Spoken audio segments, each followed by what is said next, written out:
선풍기 틀어놨습니다.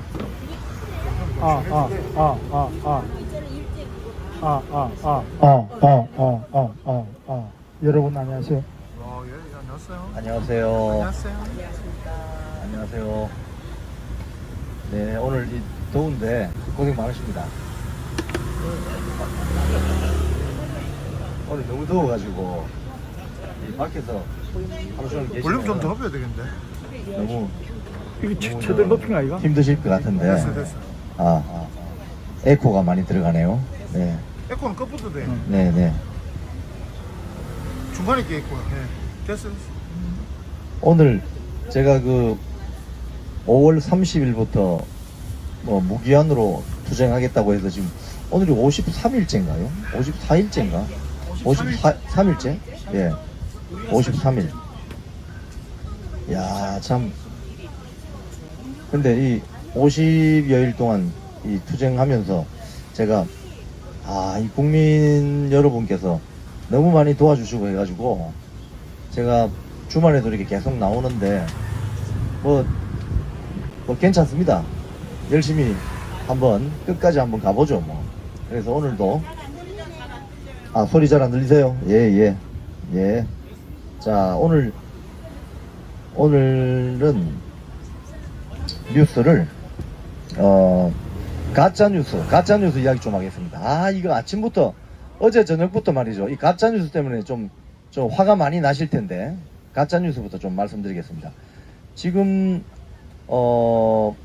서초구에 서울에 지방에 계신 분들 우리 서울의 서초구 거기 서희초등학교라는 학교가 있는데 거기에 지금 그 선생님이 한 분이 극단적인 선택을 하셔가지고 돌아가셨어요. 그래가지고 이게 이제 이분이 나이도 얼마 안 돼요. 23세.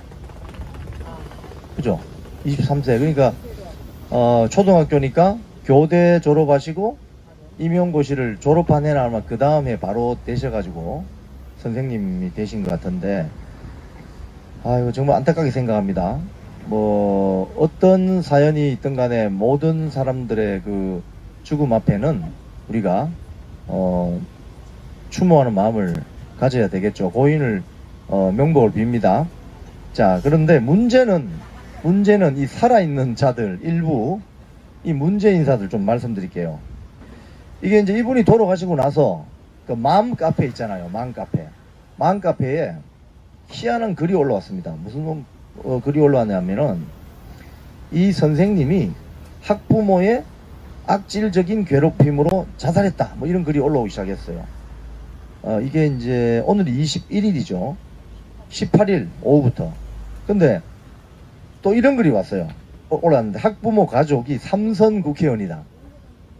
이제 이게 딱 나오면서 이게 뭐지? 이래서 이게 확 퍼지기 시작했습니다. 퍼지기 시작했는데 이 삼선 국회의원으로 지목된 사람이 국민의힘 국회의원이에요. 그래서 이렇게 되니까 요 뉴스를 뉴스가 아니죠 이거. 이 소식을 이 소문을 김어준이가 퍼날랐어요. 김어준이 알죠? 김어준 머리도 없을까고 수염하지 않는 사람, 면도하지 않는 김어준이가 자신의 유튜브 방송에서 국민의힘 소속 삼선 의원으로 알고 있다. 대단한 파장이 있을 것이다. 이래서 확인되지 않은 소문을 유튜브로 퍼날랐어요. 그러니까 이 김어준 유튜브 보는 유튜브 시청하는 사람들이 또 많잖아요. 참, 좀 공부 좀 하십시오. 김어준 말을 믿다니. 그래서 이게 확 퍼졌습니다. 그래서 난리가 났어요. 그리고 이게 잘 보시면은 그리고 조화가 막 배달되기 시작합니다. 조화가 지금 방금 제가 나오면서 YTN을 보니까 YTN에 지금 이 주요 뉴스로 그 초등학교 앞에 어떤 그 조문 오는 분들 또는 조화 배달되는 거 이런 걸 YTN이 크게 보도하기 시작하더라고요. 근데 제가 우리 KBS 앞에 이렇게 조화가 많이 왔는데 YTN은 보도 안 하죠. 그죠? 왜? YTN도 민노총 애들이 꽉 잡고 있거든. 자, 어쨌든 간에 그런데 알고 봤더니 자, 오늘 또 벌어진 일입니다. 거기 맘카페에 그 글 올렸던 사람 있잖아요. 저는 처음에 이렇게 생각했어요. 맘카페니까 뭐 여성들도 있겠지만 혹시 김어준이가 올렸나? 나 처음에 그런 의심을 해봤거든요. 근데 김어준은 아니었어요. 어떤 여성이 오늘 국회에 한기호 의원을 찾아와가지고 이 국민의힘 삼선 의원이 한기호 의원으로 지목이 됐거든요.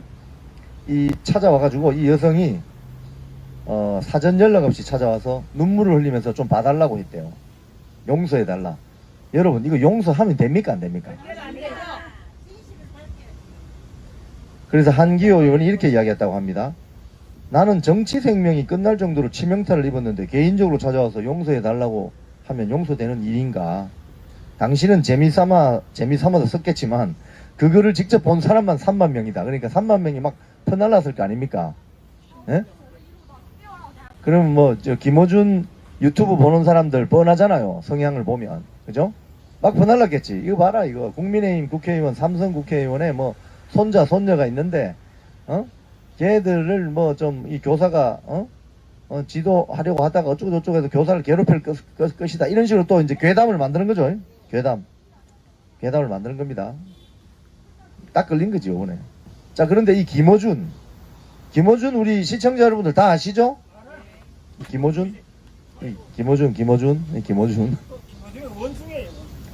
김어준이 야, 이 사람은 진짜 이거는 유튜브 방송도 해서는 안 될 사람이에요. 이 사람은 딱 보면 말하는 걸 보세요.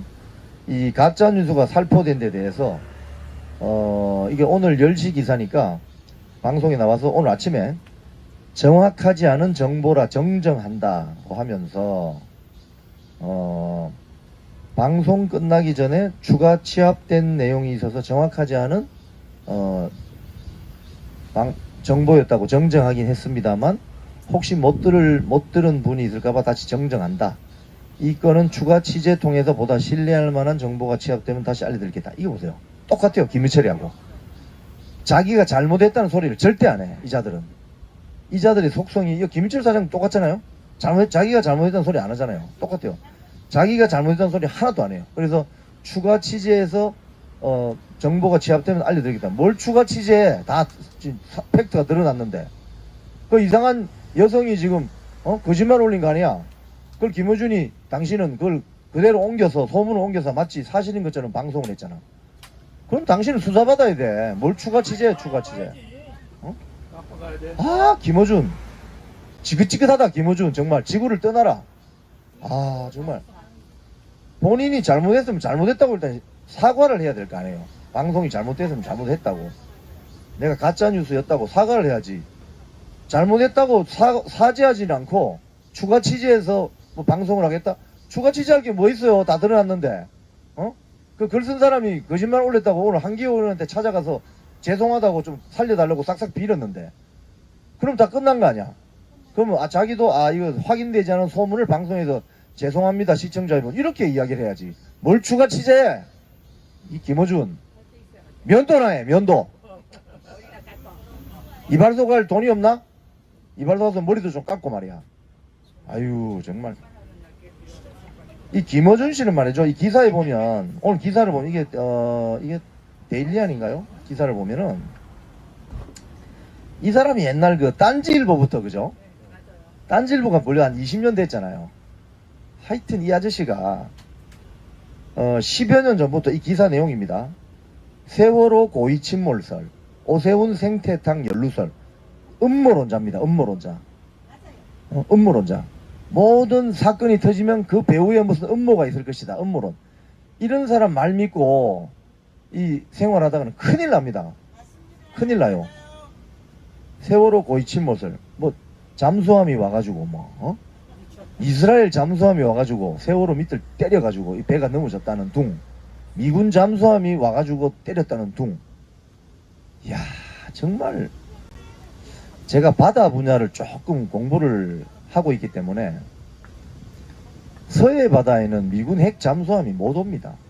미군 핵 잠수함이 너무 커가지고 서해 바다는 조수간만차가 크잖아요. 잠수정은 올 수 있겠지. 북한 잠수정 이런 건 올 수 있겠지. 한 몇 명 타는 이런 거 잠수정은 올 수 있겠지. 그 큰 핵 잠수함이 왜 서해 바다에 들어와요? 그리고 이스라엘 잠수함이 뭐 멀리까지 이렇게 그리고 잘 모르시는 것 같은데 이스라엘군은 주력이 육군하고 공군입니다. 해군은 주력이 아니에요. 아시겠어요? 김어준 씨 공부 좀 해. 공부 좀. 아주 무식해 사람이. 어? 이스라엘이 왜 공군이 주력인지 아세요? 6.1 전쟁, 저 이집트하고 전쟁하면서 저기 위에 레바논 뭐 헤즈볼라하고 전쟁하면서 그 사막이잖아요. 사막. 나무가 많이 없어요. 그러니까 공군력이 먼저 때려야만 육군이 그 다음에 땡크로 들어갑니다. 이스라엘군은. 나무가 별로 없어요. 그 숨을 데가 별로 없어요. 그래서 공군이 아주 중요합니다. 그런데 제가 그때 이스라엘 현재 취재 가서 들은 그 장군으로부터 들은 이야기인데 뭐 이집트군이든 이스라엘군은 딱 전쟁이 붙으면은 하늘에 이스라엘 비행기가 한 100대 있으면은 이집트나 다른 아랍 나라 비행기는 10대도 못 있대요. 왜 그러냐? 이스라엘군은 비행기가 내리면은 기름 빨리 넣고 조종사 바꾸고 빨리빨리 돌린대요. 이거를. 이게 기술이래요. 기술. 근데 이집트군하고 전쟁할 때 이집트군은 비행기가 뭐 이스라엘군에 거의 뭐 한 10분의 1, 20분의 1 한 뭐 밖에 안 돼가지고 공중전에서 그냥 초장이 끝나버린다는 거예요. 그래서 이스라엘 공군이 아주 주력입니다. 이걸 아셔야 돼요. 해군은 주력이 아니야. 해군은 무슨 이스라엘 잠수함이 한반도 서해까지 와서 무슨 작전을 합니까? 하여튼 이런 대도 안 하는 이 말도 안 되는 이 음모론을 퍼뜨리면 그것도 믿는다고 고개를 끄덕끄덕하고 앉아있는 그 사람들도 문제인 거예요 지금. 이게 지금 빨리 사법 조치가 들어가겠다고 하니까 이 저 글 쓴 여성이 놀래가지고 겁먹어가지고 지금 한기호 의원 방을 찾아온 거 아니에요. 그렇지 않고 막 계속 이어졌다면 김어준이가 계속 더 음모론을 퍼뜨렸겠지. 야, 김어준 씨 정말 지구를 떠나라. 공해다 공해. 김어준 유튜브 보는 분들 정신 차리시기 바랍니다. 어떻게 저런 음모론자 말을 믿고 그렇게 세상을 그렇게 판단해요? 그래서 국민의힘 김기현 대표가 이 기사에 보면 이렇게 돼 있어요. 페이스북에 입만 열면 가짜뉴스 떠벌리는 거짓말 제조기 김어준. 거짓말 제조기. 이 김어준이가 문재인 정부 때 TBS 있었잖아요. 지금 TBS 방송이 어떻게 되어 있습니까 지금? 직원들이 곧지 폭망하게 생겼어요. 서울시의회에서 예산안을 저걸 안 해줘가지고 조심하십시오. 그러니까 김어준 씨가 지나간 방송사는 그냥 폭망하는 거예요. 왜 폭망하느냐? 거짓말을 하니까. 확인되지 않은 음모론을 퍼뜨리니까. 지금 우리 회사 주진우, 제가 아까 저 라디오 뉴스 뭐 저기 감독한다고 갔더니 주진우 지금 앉아 있더라고요. 내가 보니까 참 정말 한심해요. 한심해. 그러니까 주진우나 이런 애들이 지나가면 그 회사는 폭망합니다. 폭망해. 네? 주진우, 김어준, 네? 뭐 김용민, 뭐 최경영, 참 정말 참담합니다. 참담. 제가 주진우 씨 이렇게 멀리서 보니까 참 정말 KBS가 이렇게 어떻게 폭망했나 이런 생각이 들었어요. 오늘 이 가짜뉴스, 이게 보십시오. 가짜뉴스라는 게 이렇게 괴담이 유포되는 구조가 있습니다. 맘카페 이런 데 있잖아요. 사실은 맘카페가 유익한 정보도 많이 올라오죠.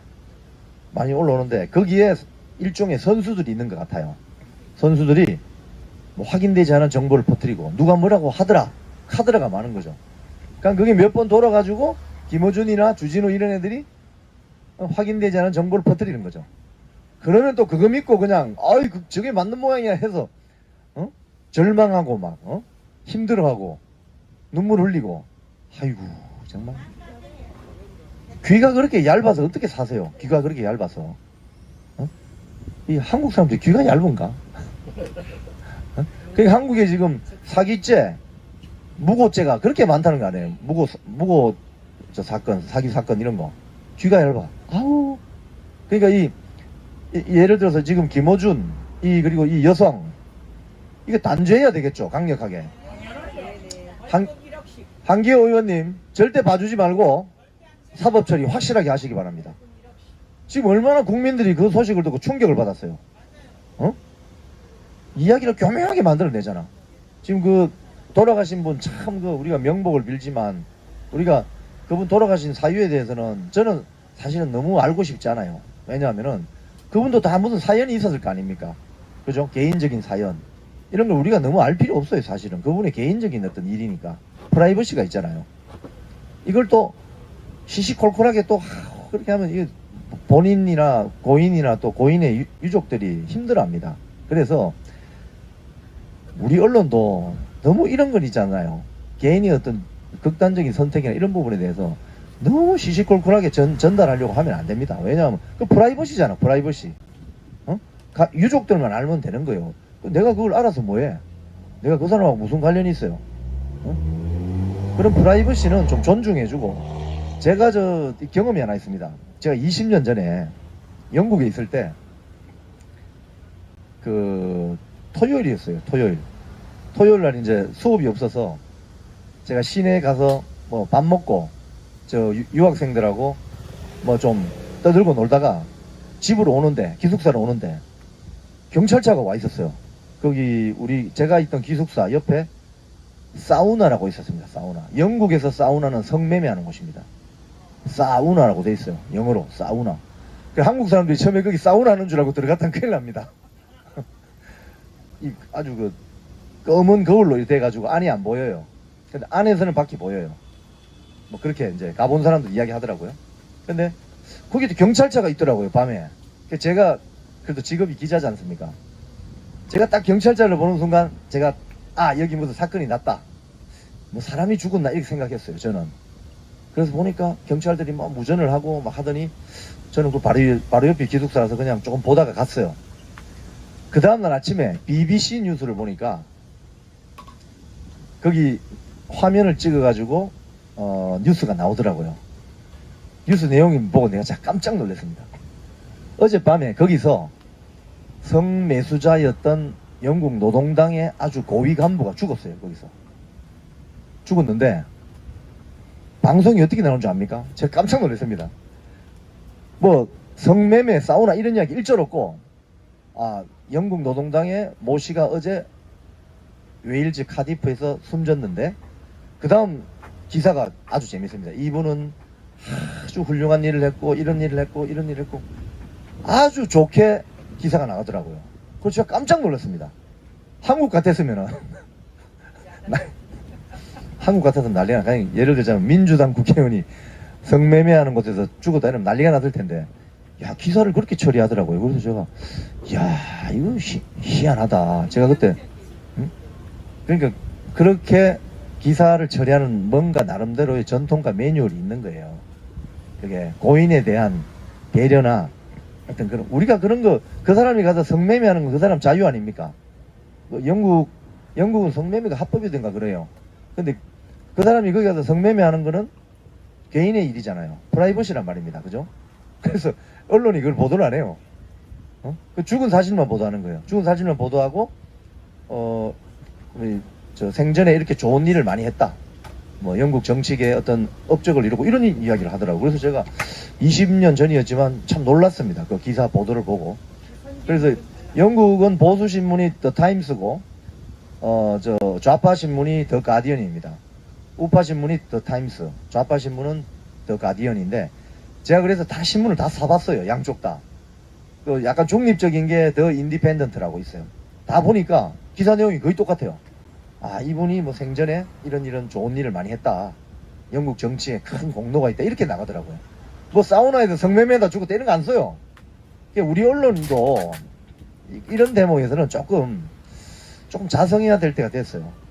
너무 시시콜콜하게 다 쓰잖아요. 그리고 그렇게 시시콜콜하게 뭐 아주 옐로우성으로 쓰는 건 또 다른 페이퍼들이 있어요. 이제 황색 잡지들. 그런 데서 쓴다고요. 근데 우리는 지금 황색 잡지가 그런 역할이 없어서 그런지 일간지에서 다 그런 게 소비되잖아요. 그래서 그거 보면 좀 안타깝습니다. 우리 한국의 언론 상황이 특별히 이번 사건을 보면서 괴담이 유포되고 확인되지 않은 걸 김어준 같은 이런 음모론자들이 퍼나르고 이게 좀 오늘 확인이 많이 안 되었다면 분명히 일간지에서 섞였죠 또. 그죠? 뭐 찾아오 다니고 막 그 인근 동네에 삼성 국회의원 누구 있어요? 눈을 불안하면서 찾으러 다녔을 거예요 분명히. 그러면서 이게 커지고. 참, 이게 큰일입니다. 큰일. 한국이. 언론이 보도의 자율성은 강조하는 반면에 책임성은 잘 지지 않으려고 하는 이 행태. 이거 고쳐야 됩니다, 이거. 이거 고치지 않으면 우리나라가 5만 불 이상의 선진국으로 갈 수가 없어요. 완전히 저기 어디, 개발도상국이나 저개발 국가에서 하는 짓을 언론이 하니까, 이게 문제입니다, 문제. 그런 게 있고요. 그 관련해서 이제 어제 그 토론회가 있었는데, MBC의 그 김장겸 전 사장님이라고 있습니다. 그 박근혜 정부 말기에 MBC 민노총 세력이 쫓아낸 사람이죠. 멀쩡하게 임기 남아있는. MBC는 김장겸, KBS는 고대영. 여기도 이사들 막 이렇게 공격해가지고 이사들 일부는 도망가버리고 그러니까 이 김장겸 사장을 쫓아냈죠. 쫓아내고 뭐 정상화위원회인가 만들어서 직원들 19명에게 해고하고, 앞에 그 최승호 전 사장. 아이고, 이 김장겸 사장이 요즘 토론회에서, 국회 토론회가 있었는데 그런 말을 했어요.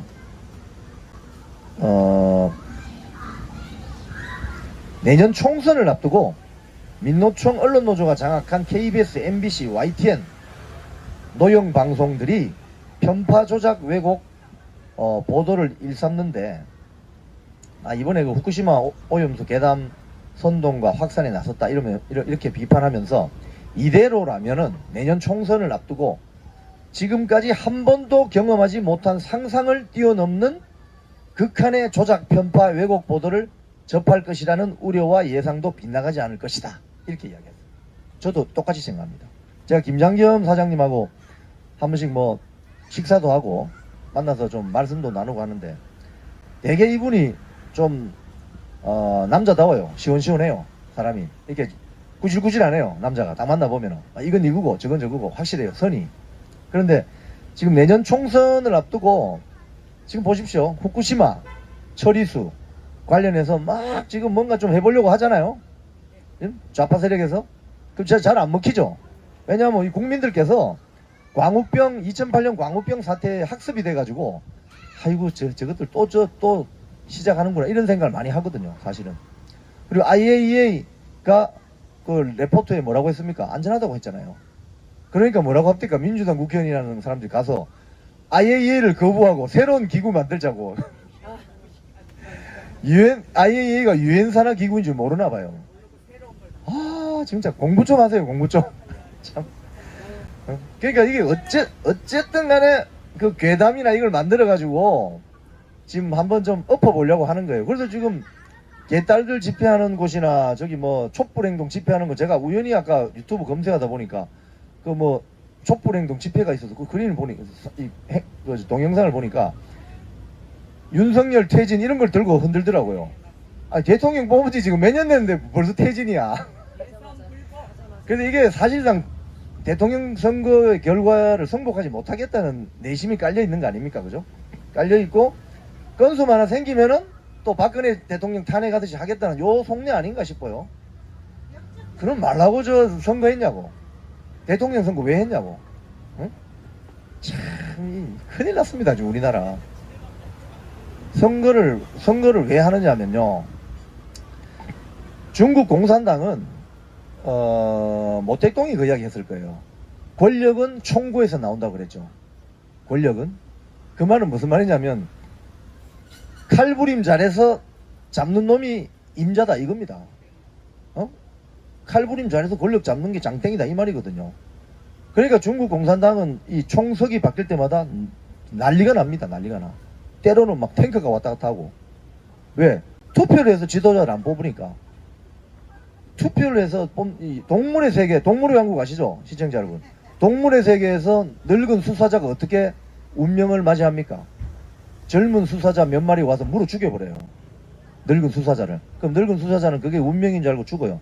얼마 전에 그 기사 보시면은 아프리카 케냐에 아주 인기 많았던 그 제일 두목 수사자가 있었는데, 걔가 결국은 젊은 수사자 3마리한테 물려 죽었어요. 그런데 물려 죽을 때 저항하지 않고 죽었대요. 그게 짐승의 세계입니다. 짐승의 세계. 짐승의 세계에서는 권력은 총구에서 나오는 거예요. 힘센 놈이 장땡인 거지. 하지만 자유민주주의 국가에서는 힘센 놈이 장땡이가 아니고 정확한 투표를 해서 선거를 해서 지도자를 뽑는다고요. 그래서 대체적으로 보면 전체주의 국가에서 뽑힌 지도자들은 약간 좀 우리 좀 나이브하게 말씀드리면 약간 멍청합니다. 왜냐하면은 세력들 중에 야 우리 괜히 싸워가지고 서로 총 맞으면 안 되니까 제일 좀 떨어지는 애를 그냥 지도자로 내세우고 집단 지도 체제로 가자. 그게 인민위원회예요. 인민위원회. 어? 선거를 통해서 뽑으면은 좀 똑똑한 사람이 지도자로 뽑힐 가능성이 높아요.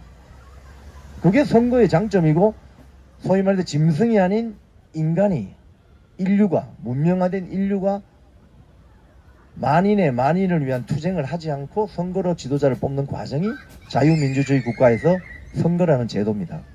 그게 수천 년 인류가 지도자를 뽑으면서 맨날 칼로 싸움하고 사람 많이 죽고 이런 과정을 거치면서 이래서는 안 되겠다고 만들어진 것이 선거제도라는 거예요. 그런데 그걸 승복을 못해?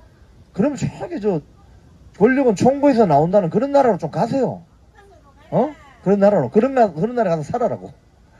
왜 이 투표해가지고 지도자 뽑는 나라에서 살면서 왜 그걸 선거에 승복하지를 못하냐고. 그러면서 지금 뽑힌 지 지금 1년, 우리 윤석열 대통령이 1년 넘었습니까? 5월달이니까, 그죠? 어? 아직 3년 반 넘게 남았네. 근데 퇴진하라 이러면 어떻게 하는 거, 그거? 어? 그럼 뭐 어떤 치명적인 결격 사유가 발견되고도 아닌데. 우리 김인철 사형제는 이제 치명적인 결격 사유가 발생하면 퇴진하라고 말할 수는 있지. 그렇지 않습니까? 참. 그래서, 김장겸 MBC 전 사장님이 지금 뭐 이야기도 하셨어요. 이거 제가 이틀 전에 말씀드린 건데, 일본 그 후쿠시마 원전 처리수 관련해서 지금 KBS, MBC, YTN 지금 분석을 해보니까 이 일본의 처리수가 아주 위험하다라고 한 사람들이 패널이 한 30여 차례 출연했는데 안전하다고 주장한 전문가는 4명밖에 안 된대요. 4명. 이게 편파 왜곡이지. 대표적인 편파 왜곡인 거예요. 그러면 이 방사능이라는 게 여러분 방사능이 눈에 보입니까? 세슘이 눈에 보이냐고요. 제가 세슘을 눈으로 봤어요. 어떻게 봤는 줄 아세요? 초극 망원경으로 현미경으로 제가 일본에 가서 봤어요. 그거를. 세슘 하나는 현미경으로 보면 아주 이거는 그러니까 우린 육안으로는 볼 수가 없어요. 초극 현미경으로 봐야 세슘 하나가 보입니다. 입자가. 그러니까 눈에 안 보이니까 거짓말하기가 좋지. 그거 오면은 큰일 난대. 막 눈에 보이지도 않는데. 그러니까 괴담 만들기가 딱 좋은 소재인 거죠. KBS, MBC, YTN 정신 차리시기 바랍니다. 국민들한테 어떻게 유용한 정보를 제공하려고 팩트를 제공하려고 노력해야지 확인되지 않은 괴담이나 퍼뜨리고 불안감 증폭시키고. 그러니까 지금 수산시장, 횟집 다 망하게 생겼잖아 지금. 누가 책임질 거야 그거를. 그래서 김장겸 사장님이 이야기를 하시면서 오늘 금요일날 뮤직뱅크 하는 날이라서 연예인들이 많이 옵니다. 이게 아이돌. 그래서 아이돌 지금 직접 보기 위해서 온 팬들이 지금 난립니다. 안에서 고함을 지르고. 참 저런 분들을 위해서 우리가 KBS가 잘해야 되는데 제가 매주 금요일 되면 그 생각을 해요. 이 덥고 추울 때도 아유 내가 이야기는 다음에 하겠습니다. 이거 막 기다리게 하는데 보니까 좀 시원하게 해주면 될 텐데. 오늘 김장겸 사장님이 오늘 또 이런 이야기도 했어요. 이 민노총 세력이 영원할 것 같았는데 그들의 철옹성도 무너질 조짐을 보이고 있다면서 저를 지목해서 이야기를 하셨습니다. KBS 정상화에 앞장섰던 이영풍 기자의 해고 소식을 접하면서 저는 김장겸 사장님입니다. 역설적으로 그들의 초조감을 감지했다. 저하고 생각이 똑같습니다. 얼마나 초조했으면 저를 해고시키려고 해고 통지를 날리겠습니까? 반복되지만 노영 방송을 국민의 품으로 어떤 방법과 형태로 돌려드릴지 다시 한번 점검해야 한다. 그리고 대안을 가지고 있어야 한다. KBS는 정상화를 외치고 있는 이영풍 기자를 해고했다. MBC의 경우도 민노총 노조하다 벼락 출세한 최성우가 2년 동안 사장으로 재임하는 동안 19명이나 해고한 바 있다. 아이고야 참. 2017년 문재인 정권의 방송 장악에 대한 진상 규명을 해야 한다는 지적에도 공감한다. 당시 민주당 방송 장악 문건의 배후에 문재인 청와대가 있다는 소문이 파다했다. 방송장 정상화는 문재인 정권의 방송 장악에 대한 진상 규명에서부터 출발해야 한다. 문재인 대통령이 전 대통령이 민주당 언론 장악 문건을 몰랐을 리가 없죠. 우리가 합리적 추론을 해보면 청와대가 그걸 왜 몰라요? 그 당시에 다 알고 있지. 그래서 이 공영 그러니까 그때 이제 자기가 정권 잡고 나서 정권 잡기 전에는 특별 다수제 해야 된다 이러면서 여야 추천 이사들이 합의해서 자기들이 그때는 야당이었으니까. 근데 여당 되고 나니까 입을 싹 닫고 바꿔버리는 거예요. 아, 그렇게 뽑으면 국민의 의사가 잘 반영되지 않을 수 있으니까 뭐 어쩌고 저쩌고 뭐 시민공론화위원회 만들어가지고 막 장난쳐가지고 있잖아요. 자기들 편 앉힌 거예요. 다 쫓아내고. 그래서 아마 문재인 대통령이 혹시라도 다음에 다른 건수로 수사를 받게 되면 이 언론 장악 문건에 대해서도 저는 수사가 필요하다고 봅니다. 네. 참. 자, 또 하나 뉴스는요. 오늘 뉴스는 국민의힘의 그 박성중 의원이라고 있습니다. 재선 의원인데 저 강남 어디 지역구고? 아, 서초울입니까? 그 국회 과방위원회 간사를 하실 거예요 아마. 지금 장제원 국회의원이 위원장이니까. 근데 이분이 새로운 법안을 지금 하나 추진하고 있는데 무슨 법안이냐면 KBS를 시청하지 않으면 수신료를 안 내도 되는 법안을 지금 추진하고 있어요. 근데 이게 약간 그 논란은 있습니다 여러분. 제가 오늘 이 하는 얘기를 끝까지 듣고 이제 평가를 해주세요. 수신료는 지금 현행 법상 우리 쉽게 이야기하면 혁명이라는 어떤 급변적인 이런 데 대해서 상당히 거부감을 갖고 있는, 저도 그 거부감을 갖고 있습니다. 혁명은 함부로 하는 거 아니에요 사실은. 혁명을 함부로 하면은 역반동이 일어나가지고 프랑스 대혁명 했더니 사람 불러다 처음 난두대 올려서 그냥 학살하는 일을 저지르니까 결국은 나폴레옹 독재가 나온 거예요. 러시아도 마찬가지죠. 소비에트 혁명했더니 그냥 스탈린 같은 독재자가 나타나가지고 난리가 수천만 명이 죽었잖아요. 자, 혁명적인 이런 건 좋은 게 아니에요 사실은. 제도적으로 시간이 걸리다가 조금씩 보수해 나가는, 이게 보수의 개념입니다 사실은. 우파. 그래서 보수란 말이 컨서버티즘이 거기서 나온 겁니다. 어이구 저 프랑스 대혁명처럼 저렇게 살벌하게 하다가는 큰일 난다 해서 영국에 있는 에드먼트 버크라는 정치인이, 그 사람 영국 사람도 아닙니다 원래 아일랜드 사람 출신인데 영국에 와서 국회의원이 됐어요. 그래서 영어로 컨서브, 보수하다는 개념에서, 그래서 컨서버티즘이 우파, 보수라는, 보수주의란 말이 거기서 나온 겁니다. 근데 그래서 이 보수나 자유우파는 현행 법과 제도를 굉장히 존중하잖아요. 그죠? 좌파들은 그런 거 존중 안 하잖아요. 그냥 뭐 그게 프로그레시브거든요. 앞으로 간다 이런 말이거든요. 법을 그냥 어겨도 돼, 뭐 그냥 넘어가. 그게 프로그레시브. 그런데 지금 현행 법에는 어떻게 되냐면요, TV 수상기를 가지고 있는 모든 사람은 수신료를 내게 돼 있습니다. 그러니까 그런 측면에서 보면은 지금 박성중 의원이 추진하는 이 법이 현행 법하고 충돌합니다. 내가 TV 수상기를 가지고 있는데 KBS를 보는지 안 보는지를 어떻게 이걸 확인하냐 이거죠. 이런 기술적인 문제가 있어요. 자, 그래서 이 기술적인 문제를 풀면 박성중 의원 법안이 좀 설득력이 있겠죠, 그죠? 이거 풀지 못하면 이 법안은 사실상 발의 자체가 안 될 가능성이 있습니다. 자, 그런데 여기에 대해서 KBS 언론노조하고 민노총 언론노조가 성명서를 냈는데 이렇게 제목이 이렇습니다. 수신료 갈취 거부법, 그릇된 언론관을 버려라. 쭉 읽어보니까 오케이 주장할 수 있어. 근데 얘들이 이렇게 얘기합니다. 국민의힘, 이런 어처구니 없는 발상이 나오는 것은 국민의힘 의원들의 그릇된 언론관 때문이다. 등등등. 그래서 제가 오늘 이거를 왜 소개하느냐면요, 다른 단체는 다 박성준 의원을 비판하거나 문제점을 지적하거나 할 수 있어요. 그죠? 근데 민노총은 이 말을 하면 안 돼요. 알겠어요? 지금 요즘 이 이영풍 TV를 민노총 언론노조하고 다 보고 있다 하더라고요. 그게 잘 들으라고.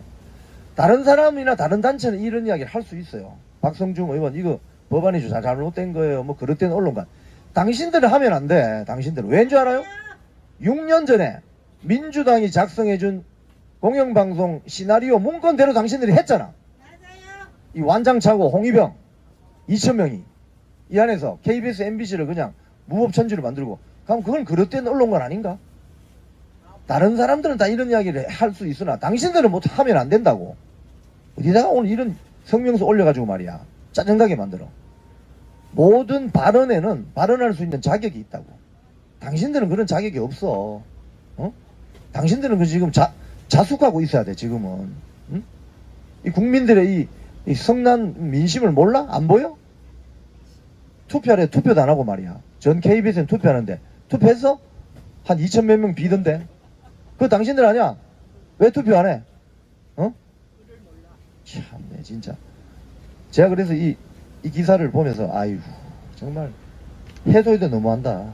그러니까 이게 제가 수차례 말씀드리지만요. 민노총 세력, 좌파 세력은 자기들이 권력을 졌을 때는 막 선수처럼 이 축구장으로 치면 그라운드에 난입해가지고 막 공 차고 난리를 쳐요. 막 가서 골 안 들어가면 상대편 골키퍼 막 혼내고 두들기 패고 하다가 자기들이 불리해졌어. 아 수비해야 돼 이러면 갑자기 심판 자리로 가요. 자기들 공격할 때는 지가 선수처럼 막 뛰다니다가 자기가 수비할 때 되면은 수비하러 안 가고 있지 않습니까? 심판인 척 한다니까요. 이게 이자들의 본질입니다. 본질.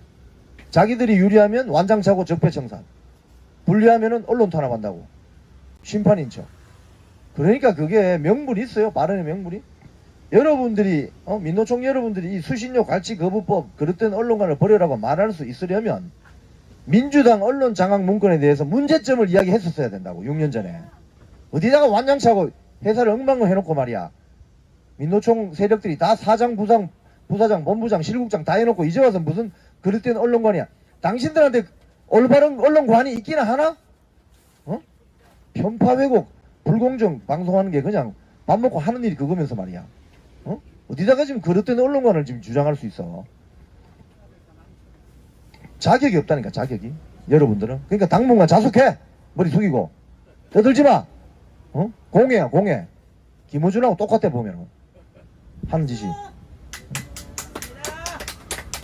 너무나 화가 나요 이런 거 보면.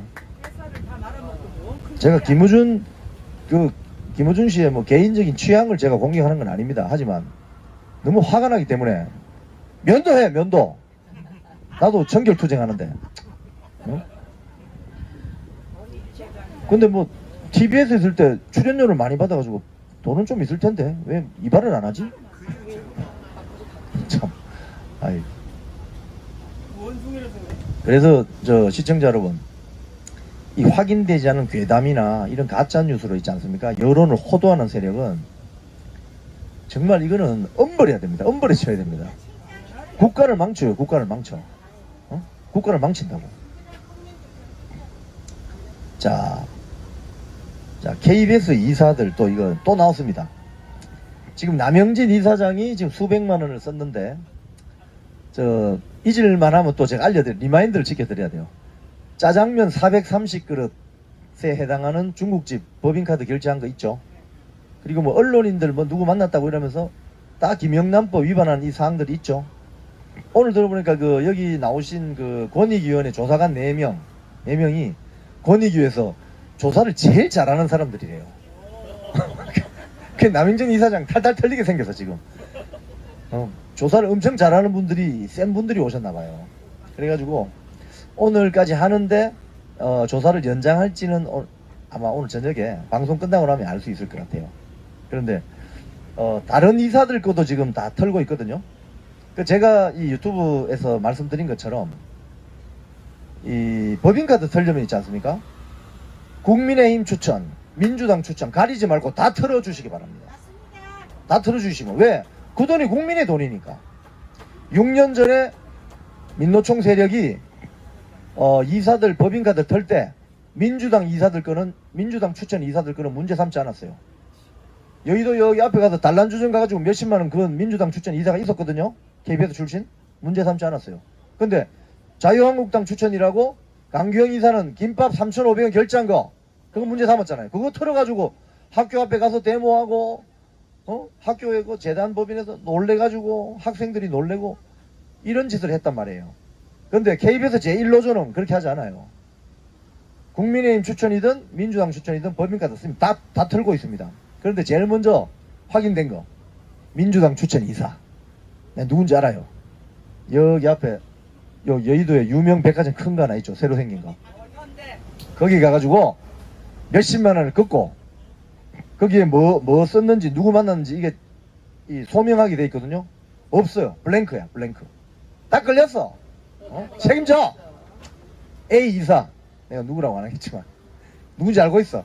지난번에 그 이사회 할 때 남영진 이사장 해명하라고 막 그랬거든요. 근데 그 이사 이제 방금 말한 A 이사 여기 유명 백화점 가서 그 이사가 쫄아가지고 표정이 왜냐하면 자기도 법인카드 뭔가 이 잘못이 있으니까 이 그런 겁니다 지금. 그래서 유명 대형 백화점이 또 하나 있고 또 민주당 추천 이사 또 나왔어요. 이 사람은 희한한 것이 건축 자재 업체에 가서 건축 자재 업체에 가서 법인카드 껐대요. 그러면 KBS 이사가 법인카드로 건축 자재 업체 가서 뭘 샀을까? 망치를 샀나? 톱을 샀나? 그게 KBS 이사회 업무에 어떤 연관성이 있죠? 업무 연관성이? 자기 집 수리하는데 뭐 수도 100원을 샀나? 이렇습니다 시청자 여러분.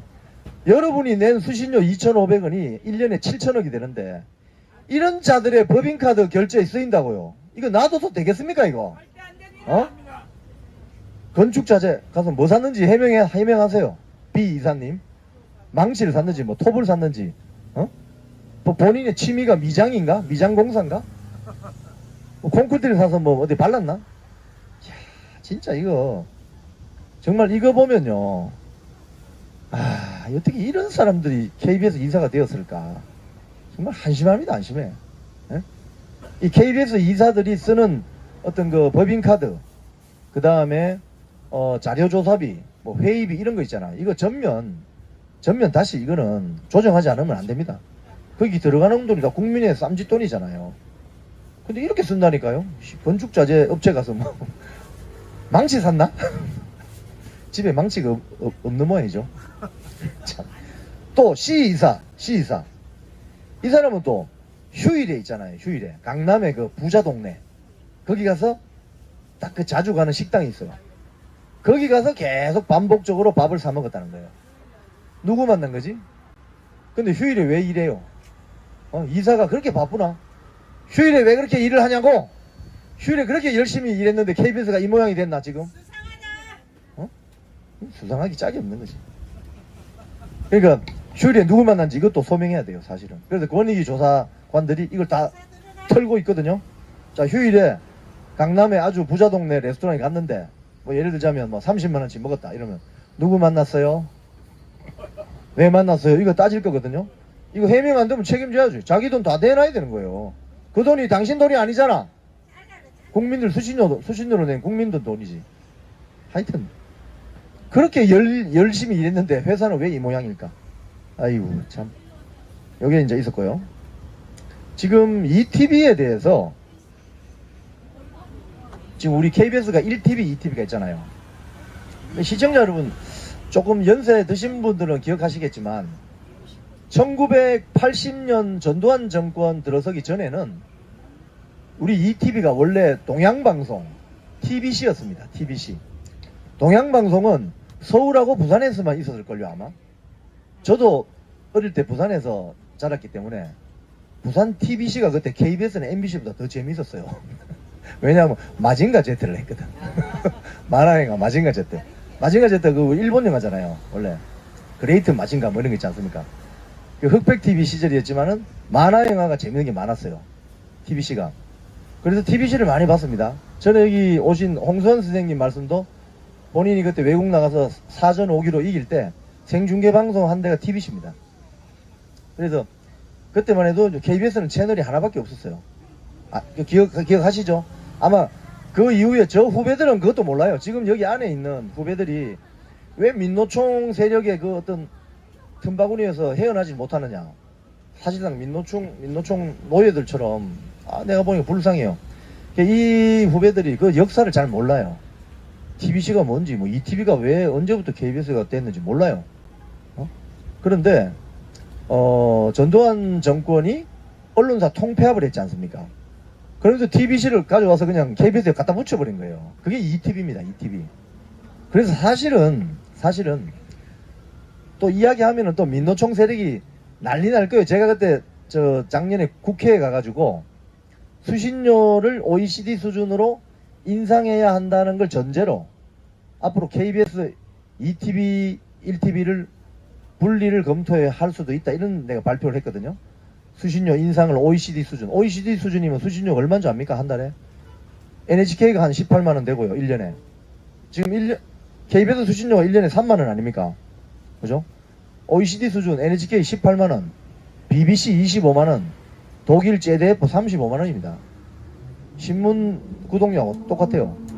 근데 그 인상을 전제로 KBS 1TV가 앞으로 향후 몇 년 사이에 개편할 필요성을 검토할 필요가 있다, 이렇게 이야기를 했는데 민노총이 저를 공격하면서 앞에 수신료 이야기는 싹 빼버리고 저놈이 ETV를 민영화해야 된다, 분리해야 된다고 주장하는 놈이라고 저를 막 공격했어요. 야, 이거 완전 악마의 편집. 그래서 제가 우리 코비스에 그게 아니고 처음부터 내용을 잘 살펴봐라. 그러니까 또 입을 쑥 닫고 조용히 해요. 그런데 지금 ETV에 대해서 여러 가지 지금 이야기가 있습니다. 그런데 이제 KBS 제1노조에서 이제 오늘 성명 낸 건 뭐냐면, 지금 이 상태로 가면은, 김희철 사장 체제 상태로 가면, 남영진 이사장 체제 상태로 가면 ETV가 연말에 제어가가 안 나올 가능성이 높다는 거예요. 왜냐하면 이게 이제 점수로 평가하는데 벌써 마이너스 5점입니다. 마이너스 5점. 왜? 편성 본부장이 바뀌었는데도 방송통신위원회에 알려주지를 않았다는 거예요. 이 김희철 사장이. 진짜 이 사장을 어떻게 해야 되나. 그래서 지금 사실 5점 마이너스면 큰 점수입니다. 사실은 TV조선 재승인 그 점수 조작할 때 1점 2점 이 가지고 승인 나느냐 마느냐 그렇게 하잖아요. 마이너스 5점이면 이건 큰 점수입니다. 이 마이너스 5점 이것 때문에 연말에 만약에 KBS ETV가 방송 재허가가 안 나면 어떻게 됩니까? 방송 못하는 거지 뭐. 그죠? 그럼 ETV에 프로그램을 만드는 방송 현업자들 일이 없어지잖아요. 그럼 어떻게 합니까? 응? 그러니까 김의철 사장이 그런 생각을 합니까 지금? 오로지 자기 그 목숨 연장하려고. 그래서 지금 허성건 위원장이 있는 KBS 제1노조가 이런 최악의 위기를 벗어날 수 있는 선결 조건은 뭐냐? 김희철 사장, 남영진 이사장의 즉각 퇴진이라는 거예요. 그리고 진정성 있는 대국민 사과, 그리고 혁신, 이런 대안이 나와야 KBS가 회생할 수 있는 가능성이라도 열린다는 거예요. 그런데 지금 김희철, 남영진 어떻게 하고 있습니까? 김희철은 목숨 연장하려고 수신료 특집 만들어가지고 계속 김희철 개인 방송처럼 하고 있고, 남영진은 무슨 공적 책임 공론조사위원회 만들어가지고 국민의 돈 8억을 쓴다고 하면서 말이야. 그 의결했잖아요, 이사회에서. 무슨 조사를 해, 조사를. 지금 조사할 게 뭐 있어? 당신들 나가면 그만이지. 뭐 자기들이 분리하면은 무조건 언론 탄압해요. 분리하면 조사해봐요. 여론조사 해봐요. 돈은 누가 내? 그럼 돈은 국민들이 봉인가 어디? 8억이 그냥 애 이름이냐고. 진짜 말이에요. 무책임하기 짝이 없는 세력입니다. 이 세력은. 자, 지금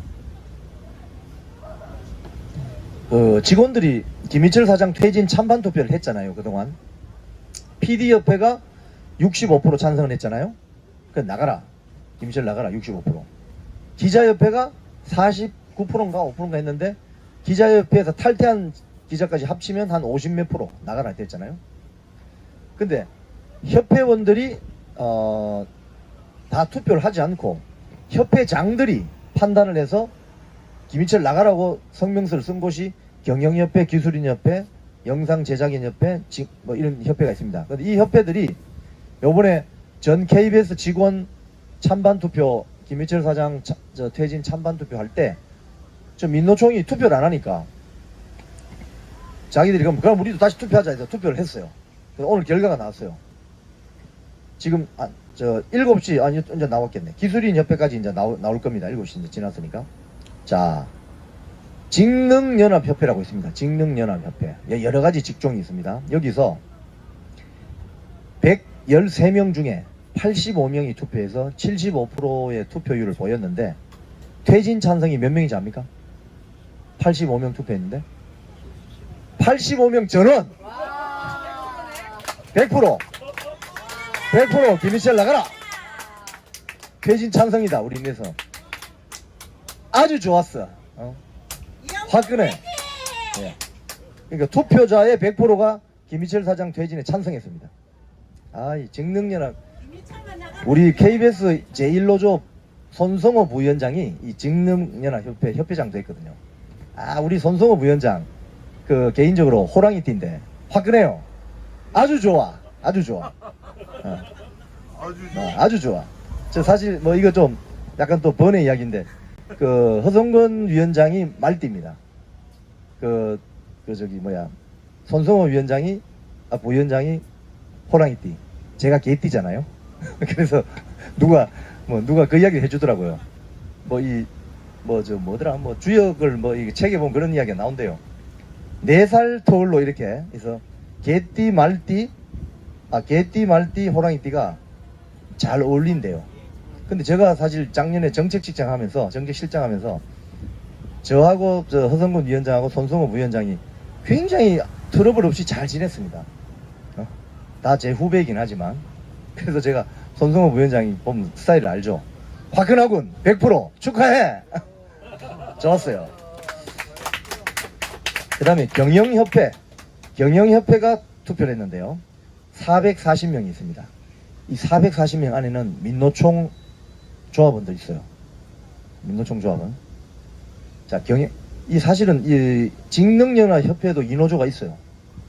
민노총 노조가 있어요. 있는데 투표자의 100%가 김희철 사장 퇴진 나온 거 보면 이건 대단한 겁니다.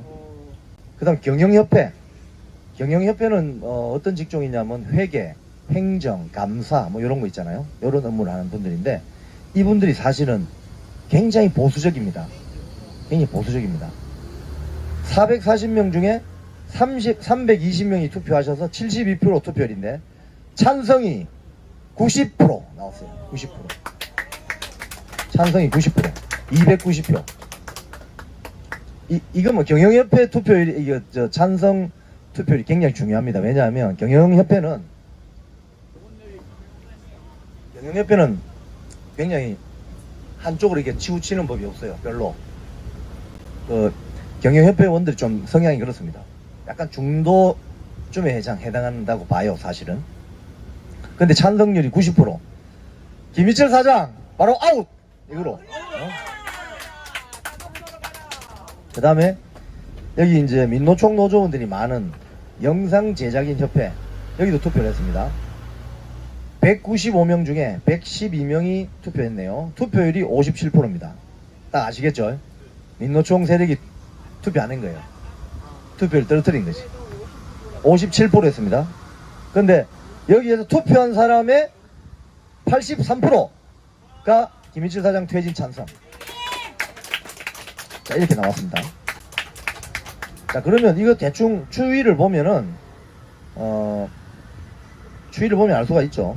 김희철 사장은 퇴진해야 된다는 기술인협회 나왔습니다. 자, 기술인협회 알려드리겠습니다. 보자. 여기는 숫자가 많아요. 재적 인원이 1088명. 엔지니어, 우리 회사 엔지니어 많습니다. 제일 많습니다. 자, 자, 나왔네요. 자, 1088명 중에 투표 참여, 여기도 민노총 노조가 있습니다. 760명. 69%의 투표율이죠. 보세요. 민노총 노조원들 투표 안 했을 거예요. 거의 다. 자, 투표자의 88% 사장 퇴진 찬성. 딱 나오잖아요. 그러니까 이게 오늘 이 투표 4개를 딱 보면은 PDF까지 딱 보면은 민노총 노조원들, 강성 노조원들 빼고는 민노총 일부도 김희철 사장 나가라고 하는 여론이라는 거예요. 이게 딱 답이 나와요. 그러니까 민노총 지도부가 전 KBS인 투표하는데 투표의 그 절차의 문제를 제기하면서 투표에 참여하지 못하도록 이렇게 했다는 의심이 가는 거죠. 왜? 투표하면 답이 뻔하거든. 아마 민노총 노조원들 다 참여하는 투표를 해도 제 생각은, 제 전망은 한 투표율 한 75%에다가 투표자의 거의 한 80% 이상이 김일철 사장 나가라고 할걸요 아마. 그러면 그게 김일철 사장한테 치명타잖아요. 그러니까 여론이 이렇습니다. 이미 이 안에 여론은 김일철 남영진 빨리 나가라고 하는 게 여론입니다. 국민 여러분.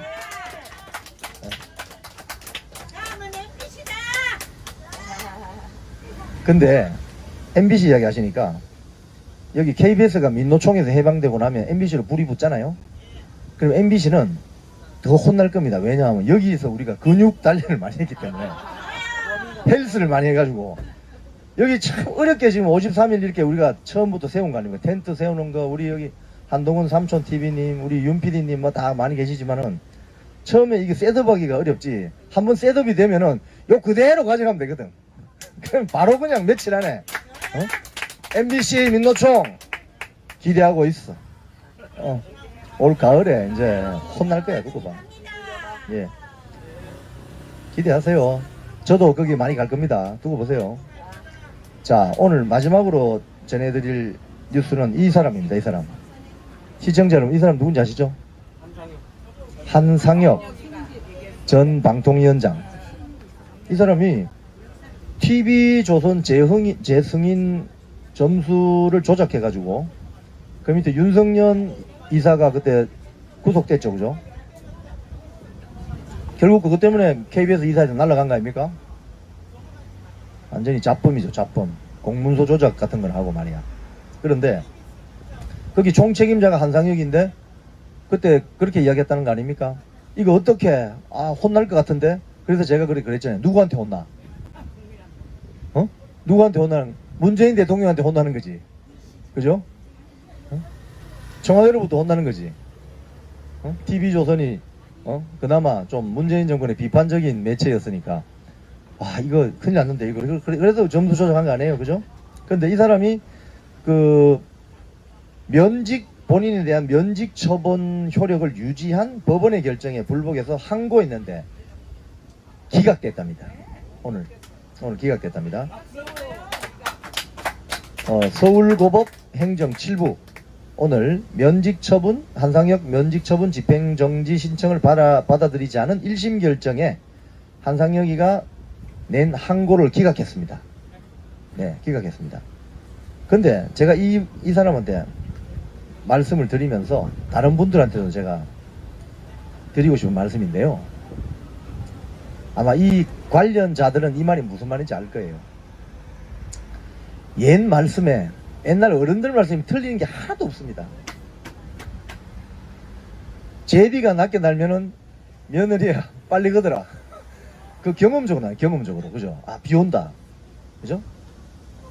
자, 흘러간 물이 물레방아를 돌립니까? 못 돌립니까? 흘러간 물은 물레방아를 못 돌려요. 한상혁 전 위원장님, 문재인 정권 때는 본인이 물레방아를 돌리는 물이었을 수도 있어요. 그런데 정권이 교체됐잖아요.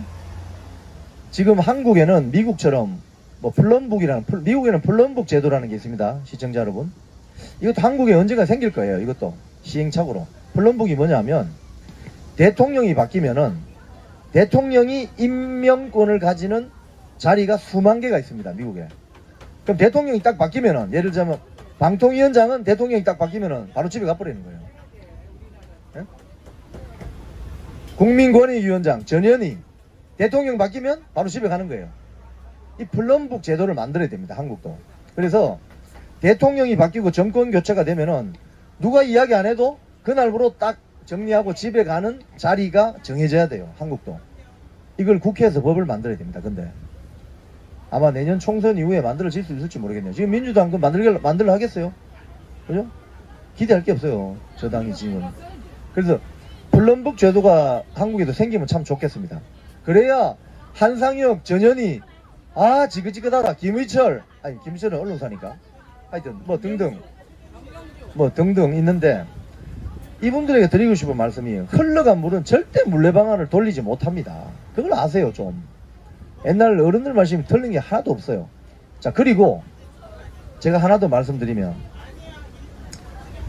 지금 이제 방송가에 지금 사장이 앞으로 바뀔 수도 있고, 그죠? 이사들도 바뀔 수도 있잖아요, 그죠? 그런데 여기 제가 다 일일이 말씀을 못 드려요. 이거는 진행되는 거기 때문에. 제가 많이 듣고 있는데 제가 참 안타까운 생각을 많이 합니다. 안타까운 생각을. 무슨 소리냐면, 제발 좀 흘러간 물들은 물레방아를 돌리지 못한다는 걸 좀 깨달아 주세요. 그리고 후배들도 좀 육성하세요. 후배들도. 어? 왜 꼭 자기가 해야 됩니까? 그 자리를?